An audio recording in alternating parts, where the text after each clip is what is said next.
Hello, today is Tuesday, June 18th, 2019. This is the conformance subproject of SIG architecture. As always, the Kubernetes project has a standard code of conduct, which basically boils down to don't be a jerk.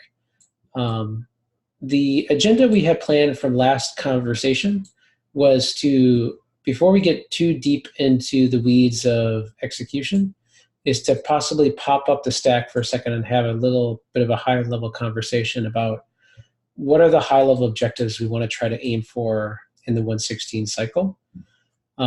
Typically, we do this at the beginning of cycle with another subprojects. So we kind of come up with what we think we're going to try to accomplish, and we actually try to resource appropriately people who want to commit to those things. Why don't I share my screen?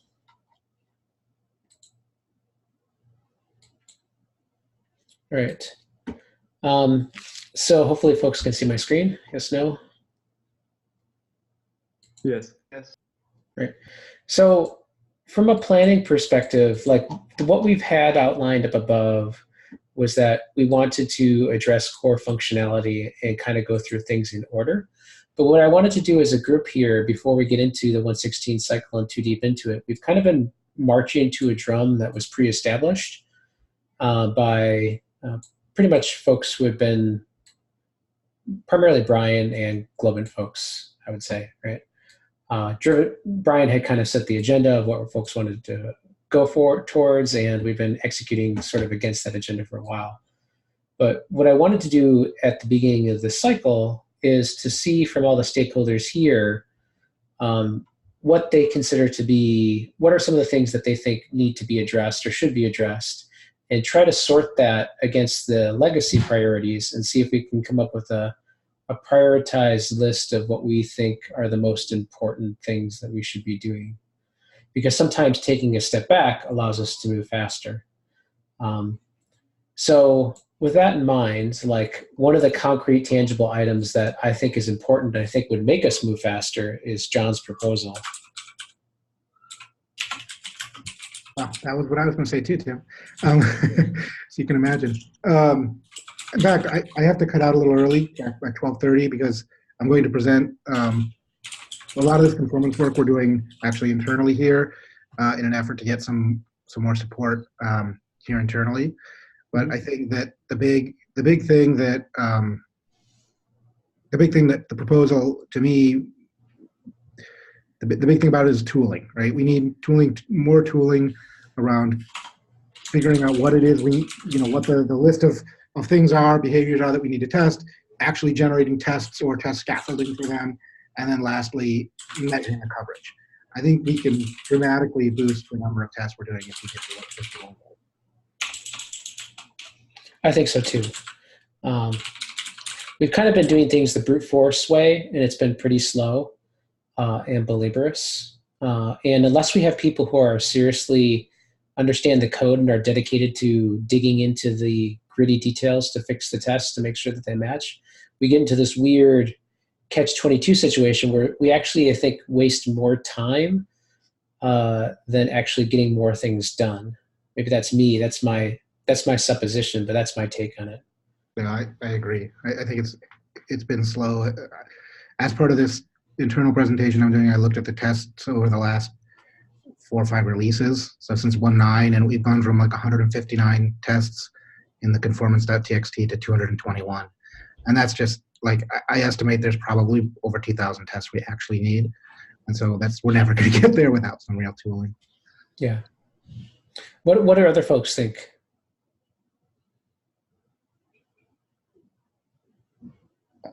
I agree. I mean, basically, we need to have a healthy pipeline. That's what we discussed even in KubeCon. So if we have, then easy to write tests. So typically, if we have agreement that this is a high priority thing, maybe we should take a step back. The first question I have then would be, who's going to work on this, or who would be willing to work on this? Hi, this is Dan Kahn from Cincia. I just wanted to say that we've seen this as a critical aspect since we launched the conformance program, I believe 1.5 years ago. and we've been investing this significant money with Globant along the way. And I think there's a general consensus that the Globant process, as we laid it out, is not working the way that we had hoped it would. So I would just express here that CNCF's determination that having thorough and comprehensive and well-functioning conformance tests is critical, that determination is still the case. And so we don't see it as our job to dictate to this group or SIG architecture or elsewhere what the right process is, but that we do have some budget here, and we are interested in supporting these efforts. Who in particular would do the work to help with something like this with John's effort? Please add me in. Yeah, obviously me. And like I said, I'm working to see if I can get some help here. That's what I'm cutting out for in 20 minutes. But I figure it's a good enough cause. I'll try and get someone on board here to help with that. What's the priority level you would give this? Like the way we typically do this in other SIGs, we follow kind of Google's pseudo methodology that they've kind of used in the past. It varies slightly, but the way we do it, like say, for example, in SIG cluster lifecycle, is we say that if this was a P0, that basically means it's a blocking thing that we're going to try to do for a release if possible. Obviously, I don't think conformance has the ability to block a release, but it's the highest priority thing in the list. For me, it's the highest priority thing. That would be my opinion.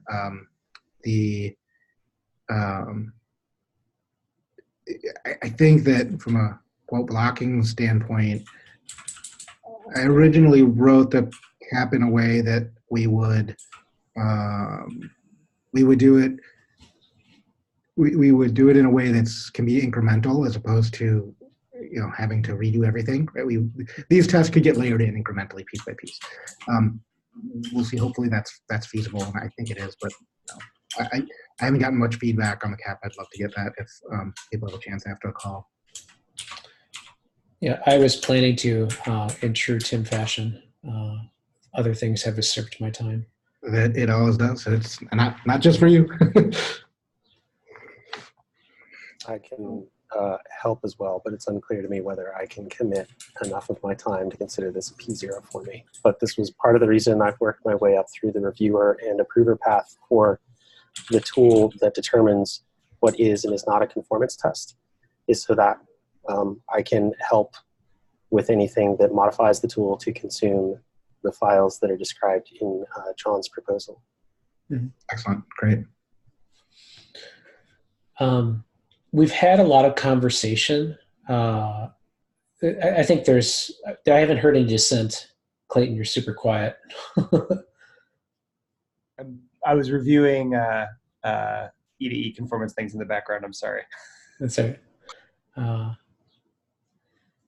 What about, we've had a lot of conversations too about image deduping and to try and create the canonical list of master images. Because we've had this weird fractalization of images. I'd like to put that as some priority to try and get accomplished in this cycle. Yeah, if I can say, I think that's a good point, Tim. And part of the issue, that's actually really critical because part of the solution to that is building this image that can work the same way in Windows and Linux environments. Claudia's made a substantial amount of progress on that already, and I helped review and push a number of those PRs forward to sort of make AGN host. What does that even stand for? Is that like AGN host or something? Or host agnostic? It's agnostic. I think it should be agnostic as opposed to just agnost, but hey. Basically, the name comes from agnost host. So basically, it merged into a single word, because it was supposed to be agnostic of either Linux or Windows, the original idea. But yeah, thank you so much for the reviews. The first two parts of the centralization merged, which basically means that 13 images have been eliminated from the list. And I've just sent a third part today, which adds another 7 to that list. But it's still work in progress. I still have to update the README for them, and CLI help hints and so on and so forth, and actually test it. John, you've also had separate issues filed that overlap with the work that Claudio has been doing too, to try and get deduplication going. Yeah, I mean, so he's pretty much taken that on, and I try to review when I can, and I think it covers most of what I was interested in. But I do sort of have the question about long term where that's going to go, just because, right? There's definitely a lot of these images that Claudio is working on are low Go apps, easy to consolidate. But eventually, like, are we going to be putting this hard requirement that says, like, to be a conformance test, you must be able to use some master image that is small? Because my brain immediately goes to those super behemoth images that are for like the graphics card testing and stuff. Are those, or any test similar that has like a large image, are those just never going to be allowed to be a conformance test? Wondered what you guys thought. I feel like we should, this reminds me similar to our concerns over the use of the privileged flag and sort of tagging tests that way. I feel like we should sort of survey what the images are and try to simplify as much as we can. And if we find there's a point where we can simplify no further, sort of revisit our policies. And it seems to me like the bulk of this work is being done within the context of the Testing Commons subproject of SIG testing. So what I'm curious about is, what do we, the conformance or subproject, care about here? The conformance image list needs to be cross-platform, as well as a reduced set of images where possible. I do think that Testing Commons will have a much broader scope where you want to dedupe a larger set. Okay, so we care about the usages of images for all tests that are tagged conformance, and Testing Commons cares about everything beyond that.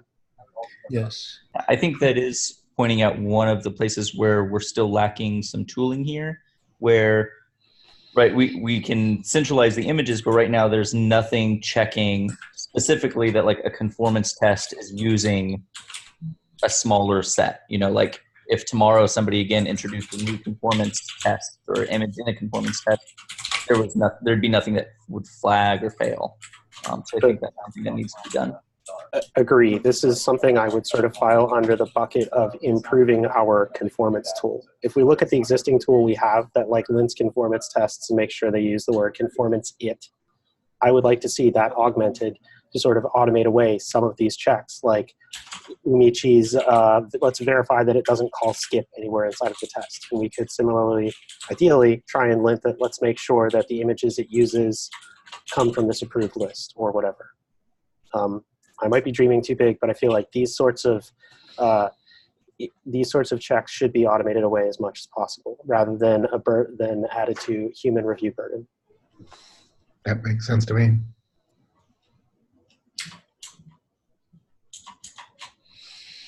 So those are two very important high-level items that we talked about, but having the priorities be explicit helps a lot, because we can take a step back then, and when we triage the board, we triage it with those ideas in mind. We still do have a very long backlog of issues that we should probably go through and clean up. Yeah. But are we taking preferential treatment for the current review items? Like, how are we evaluating the priorities? Obviously, the pod one has always been P0. But before we start to incube broader level of tickets to try and get action on them, like, what's the criteria that we want to use to evaluate for the execution priorities for review bandwidth? Because that's part of the biggest problem, right? Is getting enough time and making sure that we're not wasting our time on high quality changes that will make an impact downstream and that will affect the priorities that we set here. You know, Tim, that does raise a question that I've had, which is the workload controllers were one of the original stated goals, workloads in general. People have confidence that a workload runs on one Kubernetes cluster, can move to another conformant Kubernetes cluster. We've started to dip into some of the tests that are more nuanced, such as privileged and storage, things that require characteristics of the cluster, which was always kind of it's a scare point for some people running hosted services who might not allow you to delete nodes or allow you to run privileged.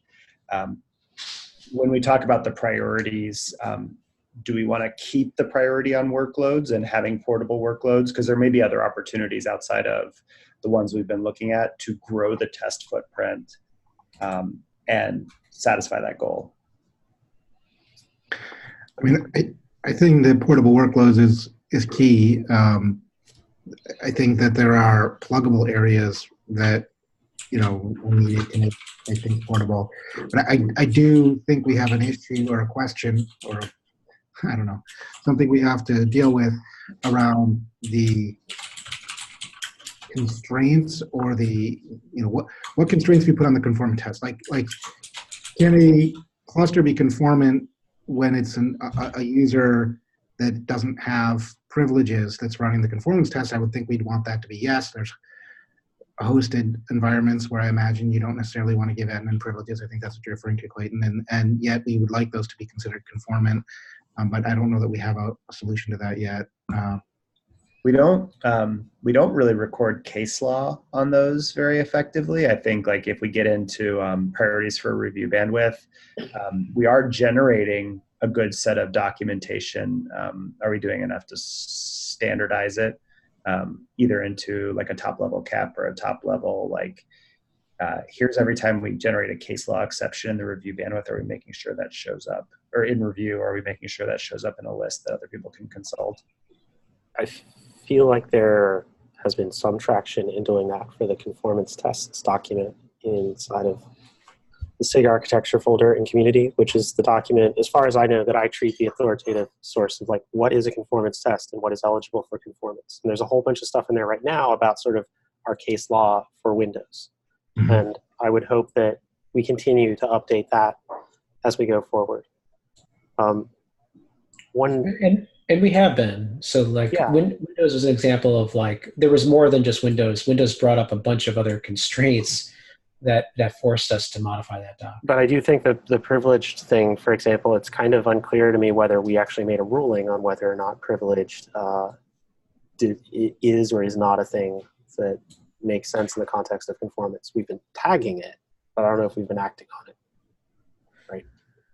And I think that's sort of where we're at with a number of these things, is like, let's tag and categorize these things.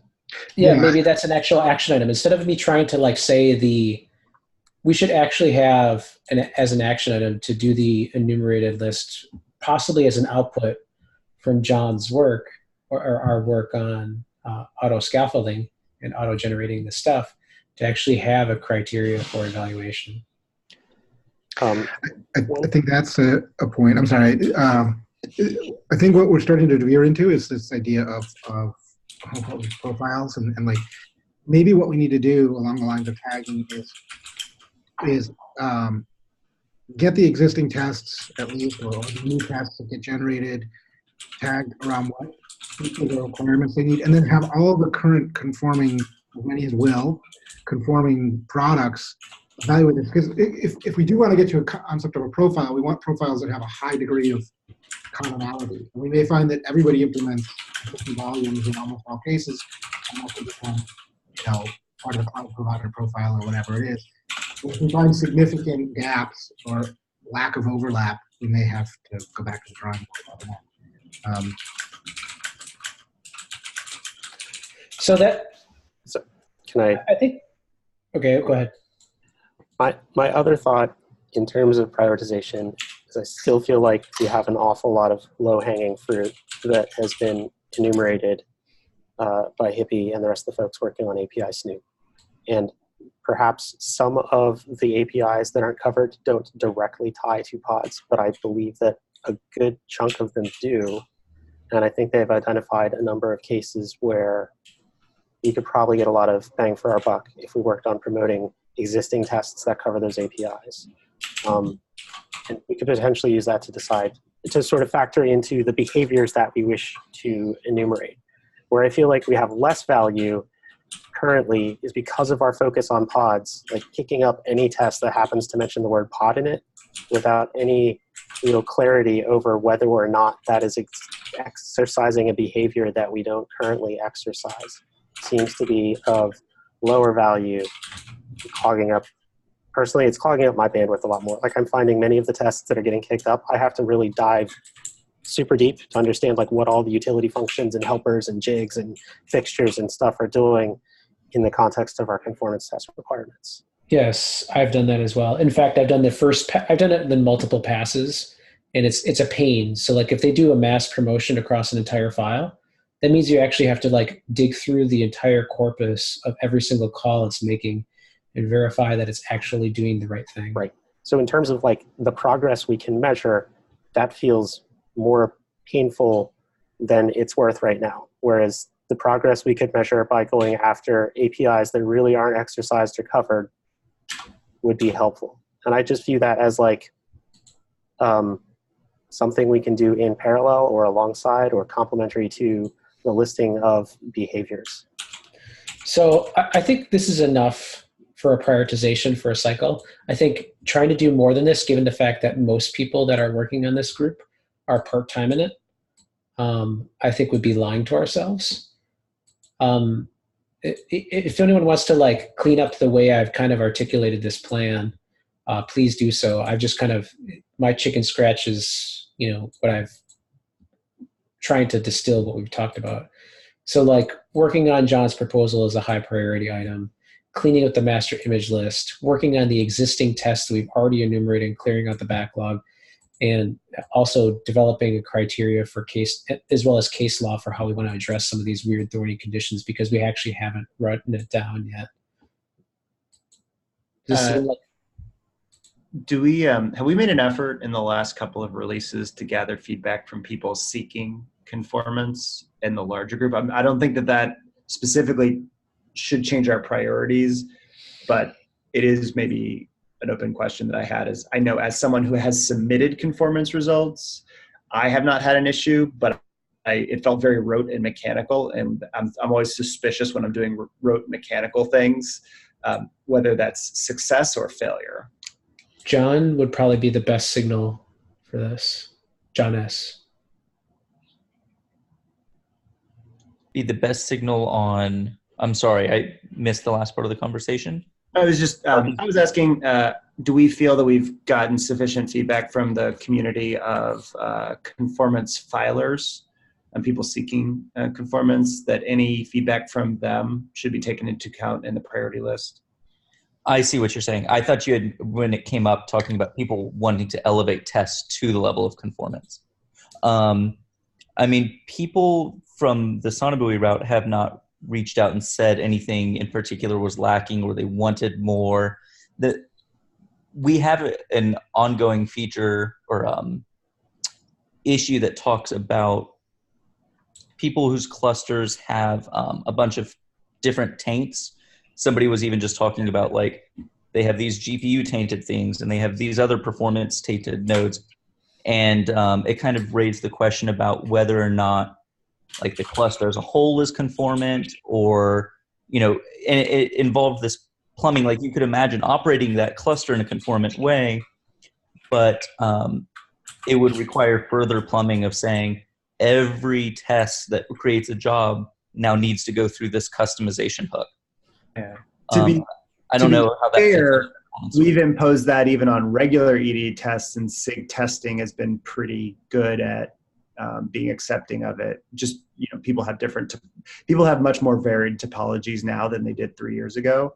So, I mean, in a sense, like that is success, that we do get this feedback, but people actually care enough to bring it back to us. There have been a number of, I'm trying to think back of some of the issues that have been filed from the wild when I was doing Sonobui work, as well as the taints one is a very good one. That's happened a number of times. There have been a number of issues with regards to some of the behavior of some of the tests. Some of it's related to taints. I'm trying to remember. Alexander filed the issue. I'd have to look it up, but it was concrete feedback from the wild. DNS is always a problem, like always. That's just stating the facts about that. Yeah, we all know the haiku, right? Of course we do. Yeah. Yeah. It's always DNS. So tainted environment, are we saying here that there could be issues around, I guess I have a question around, this is what John just said, I think, can people subvert the whole point of conformance by just like having one node that's not tainted and then all their other nodes behave in crazy ass ways? No. I mean, if the goal is workload portability, and this was actually what I was kind of leading into the question with feedback, is if the goal is workload portability, there will always be workloads that are not portable. Like you can't take a Windows workload and run it on a Linux cluster. And I haven't heard a lot of pushback from the sorts of things we've enforced. It seems like people are reasonably understanding when, the taint stuff comes up. Like it's okay, we'll work within the constraints of your topology. We were very afraid of the divergence of workloads. And wearing my OpenShift hat, we don't give you any permissions on the cluster by default is certainly one of the most, examples of people are like, well, my root workload doesn't run on this cluster. This must not be conformant. And we haven't really even had that problem. So in some respects, I'm just trying to suss out, are we serving the people who we're trying to serve, which is the users, against the administrators? That's a good question. We do get both. But we do get feedback from the wild. The problem with the users, especially the people who are running conformance, a lot of the times the people that do that, here's the common scenario that I've seen, this happened to me many times, is most of the people that have been from the wild wanting to run conformance are people that did it the hard way on themselves, or somebody else in their environment did it the hard way. So they want to verify that what they've created isn't a monstrosity, and they're using that as the bar, which is kind of a low bar, being honest. And so those folks are fairly savvy to wanting to make sure that they meet that bar. They haven't really pushed back hard. They haven't really mentioned other aspects of workload portability, such as storage integration. Not that I've seen so far. Some of the early feedback we get right now is anybody who's willing to submit their conformance results upstream to Kubernetes test grid. So we do at least get some signal from seeing names like Gartner and Oracle and vSphere and OpenStack and Kind up here to give us at least a single-digit number of platforms just to get an understanding of whether or not the additional tests we're adding start to impose more constraints than are reasonable in this tiny version of the wild. I think I'm going to drop off. I'll check out the recording later. Thanks a lot. Thanks, John. Yeah, we don't have to go too far into it. Like maybe this is the broader working group. It seems like we're making reasonable progress on the original goal, and we aren't talking about changing that goal. We haven't heard a lot of. We've been able to reasonably satisfy the original constraints. If we want to take on additional constraints, the one I was kind of thinking of, Tim, is like that class of user that you described is almost more of I've built a monstrosity. I like that terminology. I've created something, and it's not about workload portability quite as much as would the Kubernetes authors approve? Like would someone who encoded knowledge about this more than me, in theory, be able to judge what I've done is correct? I see that a little bit as a slightly different mission. It could be this group, because I think there's a lot of administrators who, for instance, who might move from provider to provider and want to have some familiar, but it is out of maybe into a different scope of profile or other behavior. A lot of times they do this too to verify that their cluster is in a good state before they add workloads.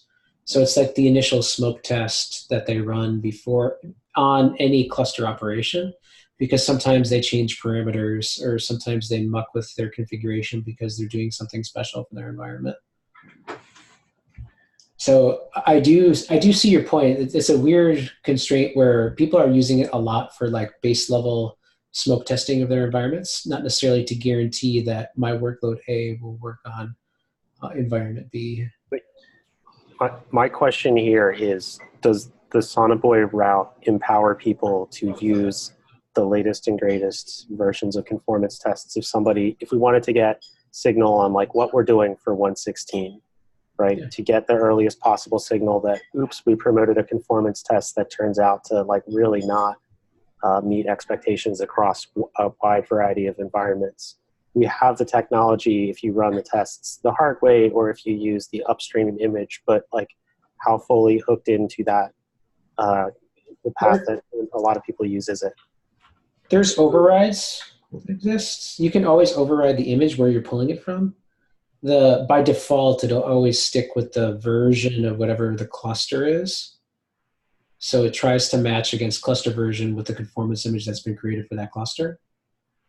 If any beta tester that wanted to could do an override plumbing through there.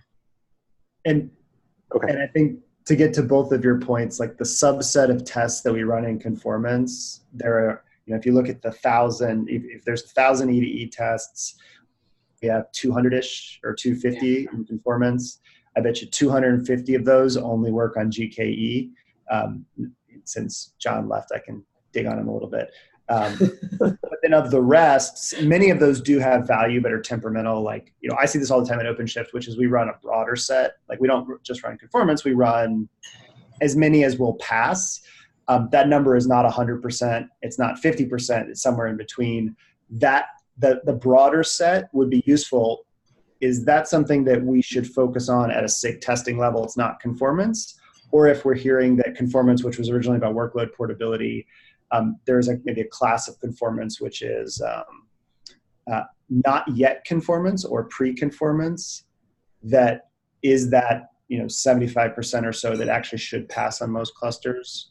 Are we one opportunity maybe for a priority or something we do is, can we do a better job of exposing tests that are not yet conformance to the conformees or conformance testers to get feedback and distribute some of the effort of this review? Because right now, Aaron, like the DNS one is like a great example. We might not know until it causes half of the conformees to fail. And then we've got a long process. Can we outsource more of this to run the full set, judge them based on the subset, and get the reports of the broad? This is part of why I go back to actually the review burden of vetting that a test does everything the correct way and checks the correct things takes a lot of time. So this is why I feel like there's value in using API Snoop to take a look at all of the existing tests and all of the APIs they hit right now to understand which tests should we prioritize reviewing and promoting into conformance. There are, for the record, about 4,000 tests at this point, although the majority of those are sundry different storage tests against sundry different files. 95% of them are storage tests, yeah. Which I'm going to see if I can bend somebody's ear about that. It does just make me think. I think I've talked to a few people, and I actually fell into this camp at my last job, where we were in a similar spot where we ran conformance, but we wanted to run more. But because we weren't as tied into the community and we had this sea of 4,000 tests, we didn't know what we could run, what we should run, what should probably pass.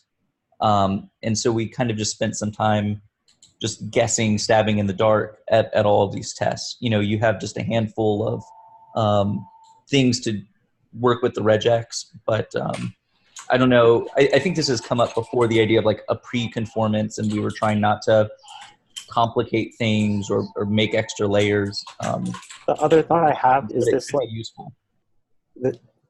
This like general shoving of a couple of tests into a place called conformance is us trying to really cherry pick well-behaved tests that aren't flaky. Because like what is used for release blocking is not really that.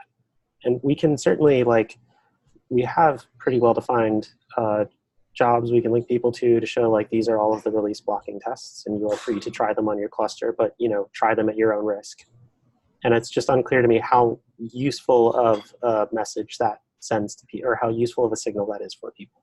So, I think we could have a lower bar, like that's pre-conformance. I don't know what tag we want to call it because I think actually, I have a small comment here. We propose validation suites, right? I mean, that is the idea. Basically, we discussed in Seattle KubeCon.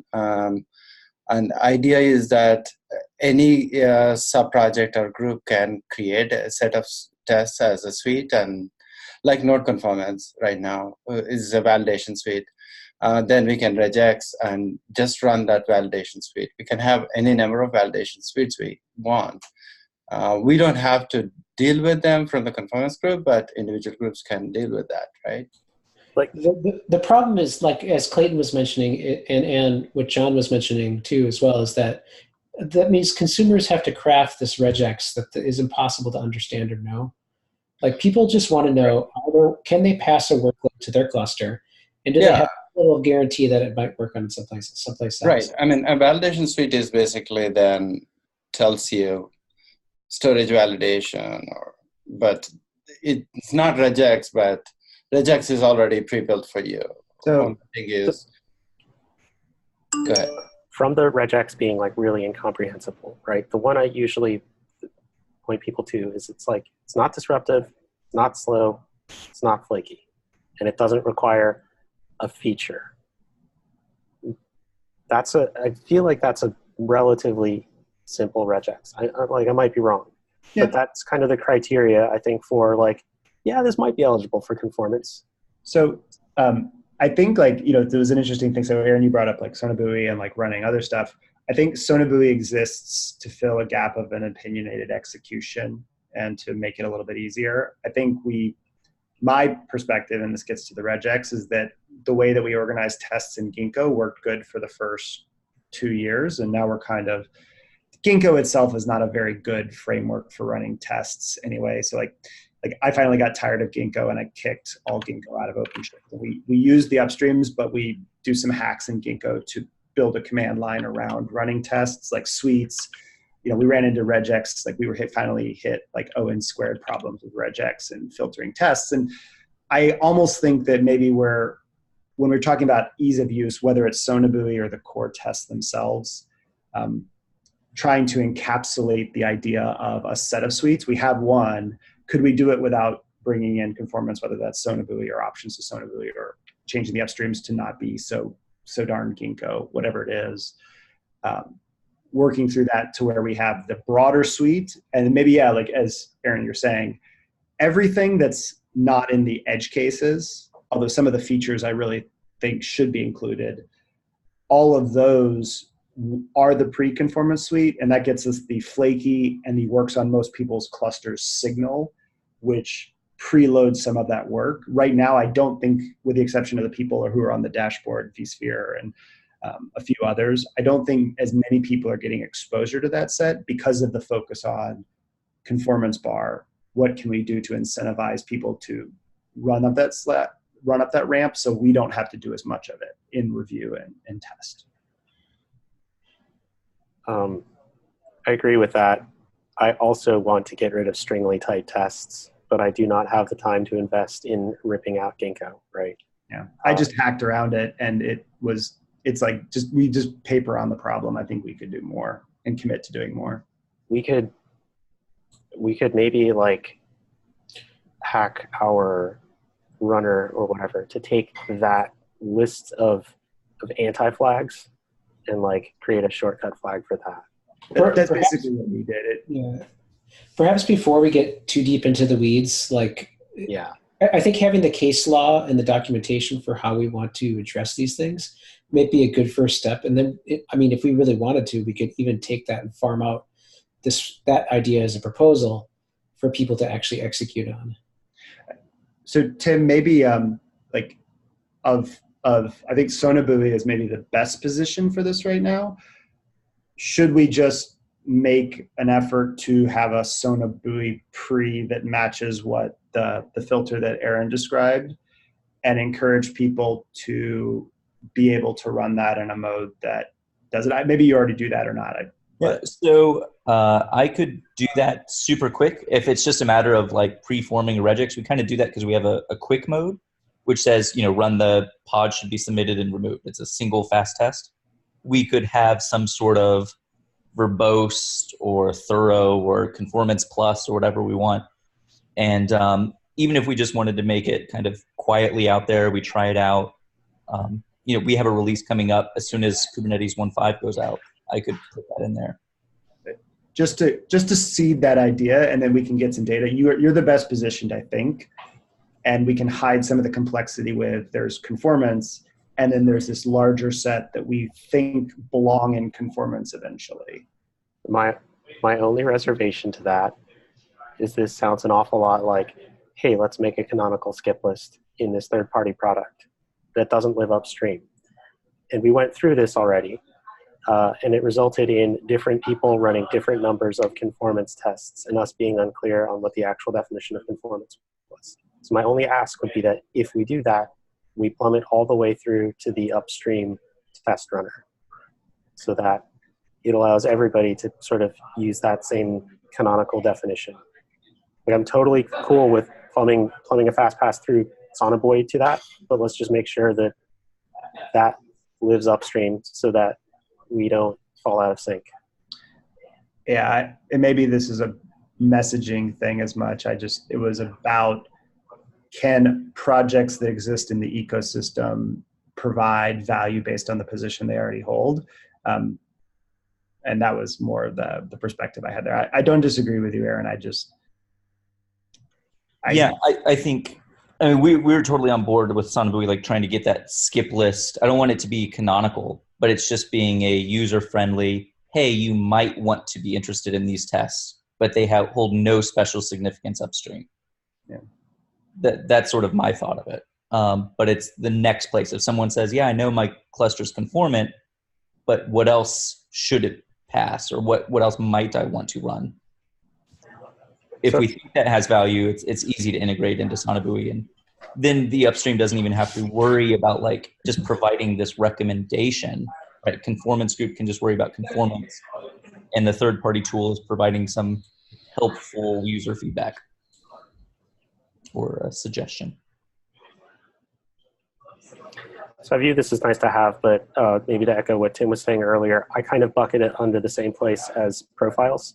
And for me, even validation suites, like I still feel like there's so much work to do on coverage of our core APIs that I kind of just want to focus on work that gets us in that direction. I was wondering if we could chat about Hippie's API Snoop related work in that context, just like some of the stuff that some of the questions he's asked in that direction and some of the stuff he's called out.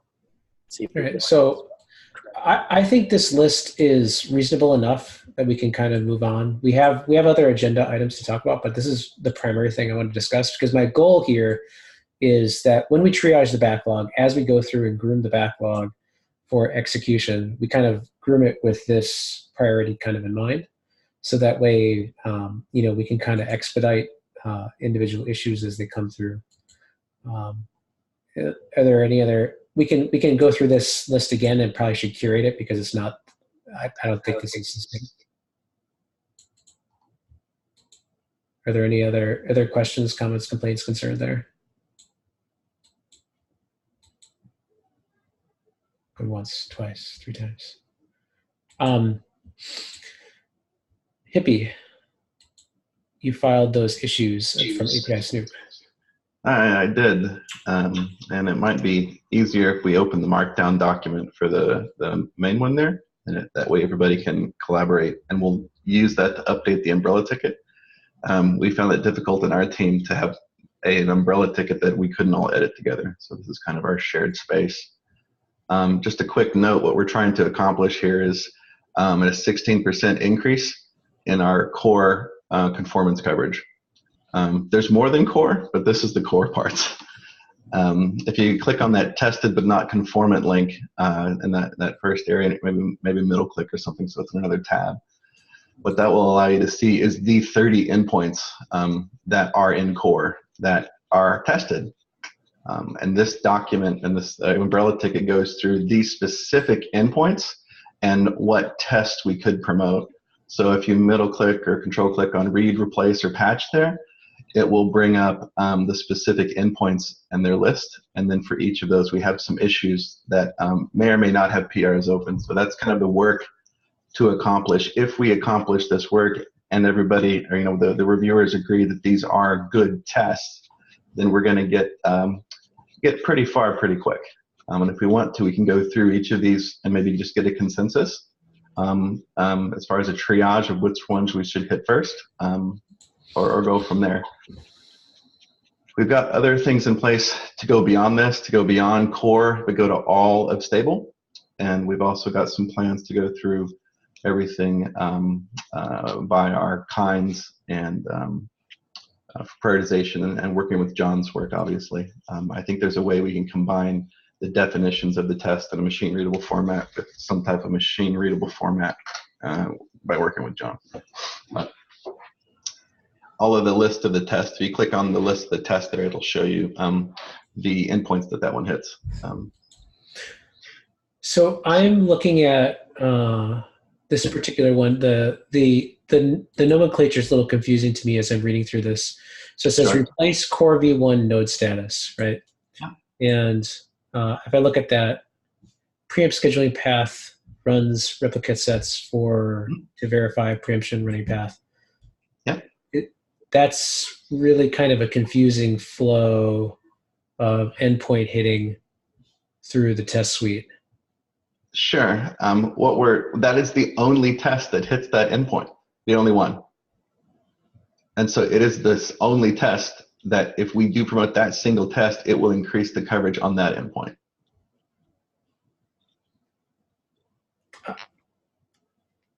I hear you. Yeah. I'm just wondering whether or not that's the way we want to do this. So might it be useful to, in reviewing these, sort of evaluate which tests seem to touch these endpoints in a sane and direct manner versus which endpoints we should write new tests for that exercise these more directly? There's two approaches here. One is we have tests that do hit it already, so we can see the test code and see what's being done. And then the other is that's already a nice test. Let's promote it. But that's kind of what this is for, is to give us a quick, very focused viewpoint. Here is a test. Is it conformant? And we can go through that checklist of, is this a well-behaving test or not? I think I can triage your list that you currently have here in a reasonable time frame. This HackMD file, which is also in the umbrella issue, to try and go backwards to see whether or not this is a happy path. Like, we could promote the test and it would expose more endpoints, yes, but it's also this weird indirect test that if somebody were to modify it or change it, it's totally not intuitive to the user that we have coverage of an API in indirect fashion. I think that's what we have currently with all the existing tests that are there. I agree that we want to be writing tests in the future that do specific coverage for that particular endpoint. But all of our existing coverage metrics by endpoint are come from tests that aren't intentionally targeting all those endpoints. Well, that is a fair statement. But I don't think it's as indirect as some of this is. Okay. So that's fair. Again, that's why I was just sort of suggesting we could say on the tickets, like, hey, this seems like an endpoint we do care about exercising, but this isn't the right test to promote to do that. We should write a new one.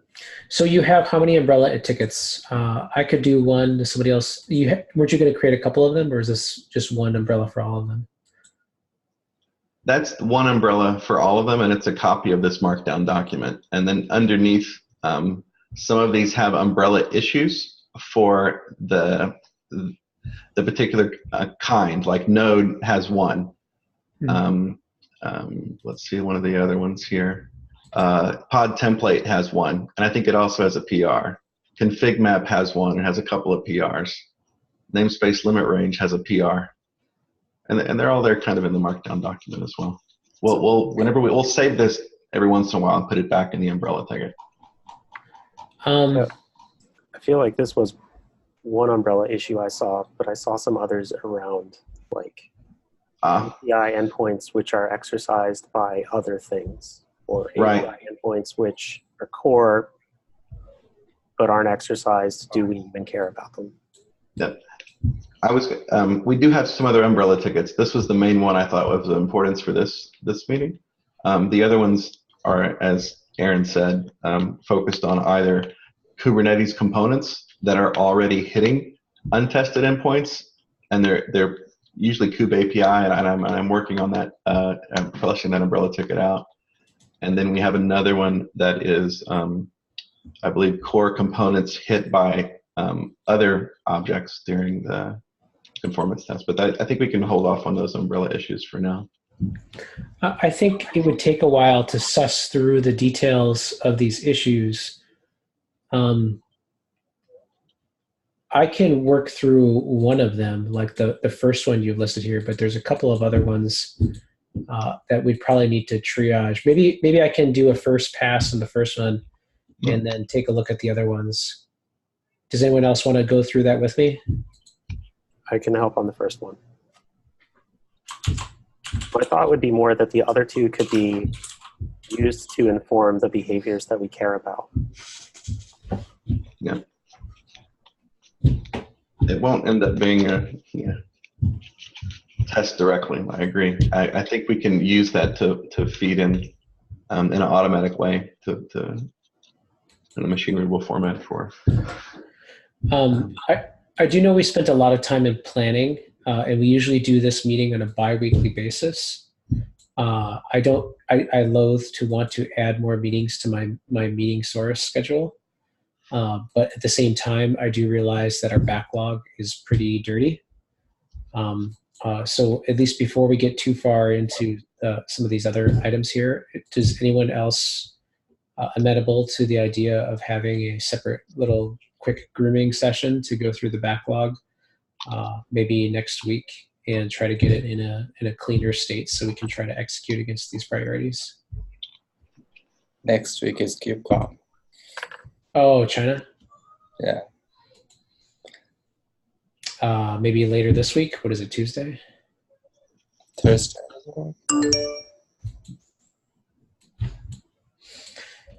Don't everybody stand up at once. I'm not going to be at KubeCon China. I don't know how many people we would exclude by doing that. But I'm willing to do another triaging thing. I would like to be a part of that, but I would need it to be Wednesday or later in the week. I probably wouldn't be able to get to it till at least Thursday at my current meeting schedule. Yeah, that's my Friday, so all good. Is there a time of the day that works best for folks? Later in the day. My meeting Saurus on Thursday ends at 2 p.m. Pacific.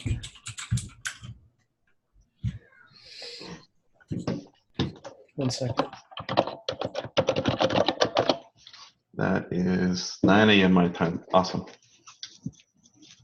That actually works perfect for me, so that'll work. Does that work well for other folks who are interested? 2 p.m. PST on Thursday? Yep. Okay. Okay. John's KEP is there. We already prioritized that. For folks to, I think the ask for this group would be for folks to review that KEP. And that includes everybody on this call. If you are engaged, please review the KEP. That would be highly beneficial to the group.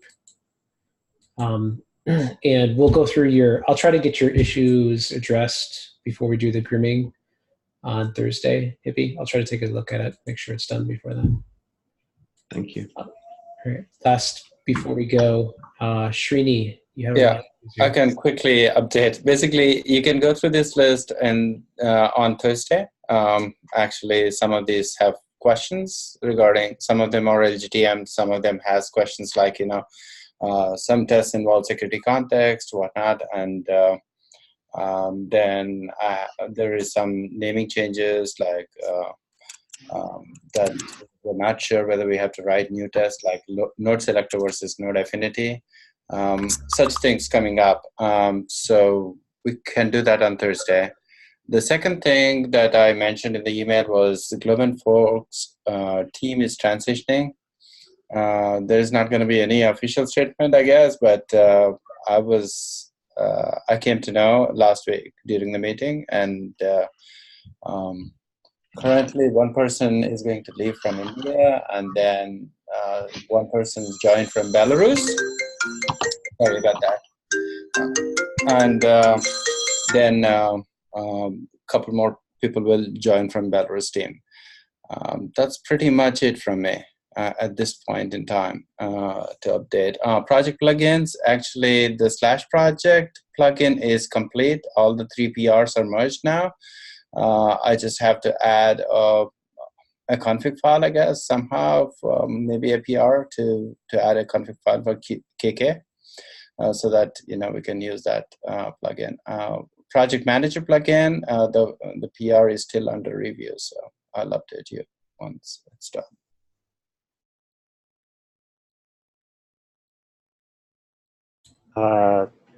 Would those be test infra PRs that I'm not seeing on this list? Yeah, they are test infra PRs.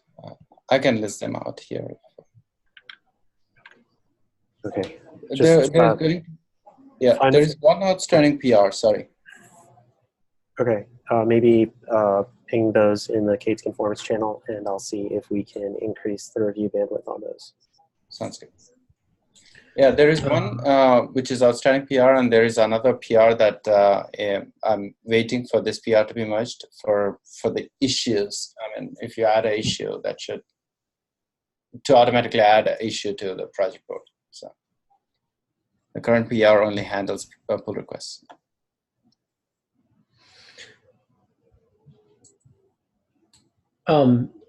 Before we go, we have T-minus 2 minutes. There's this thing about KubeCon Shanghai. I don't know who wrote that. I did write that because I will be presenting the conformance 45-minute session. So I thought if there are anything that I want to take from you folks, suggestions, that would be great. But we can do that offline. My biggest ask is bodies to smash the rocks, right? Like, this is a lot of work to get this done. I'm kind of, I don't know, I'm trying to struggle for words. I'm a little dismayed that vendors don't actually resource this as a first class item. Same. Yeah, so I think we need to treat this seriously. Not just from the community, not with just our community hats on, but with our vendor hat on, to try and get resources assigned to making this be better for the commons, because it helps us all. If we're betting our farm on Kubernetes, making it stable and rock solid across these different environments is pretty important for us, no matter what vendor we are.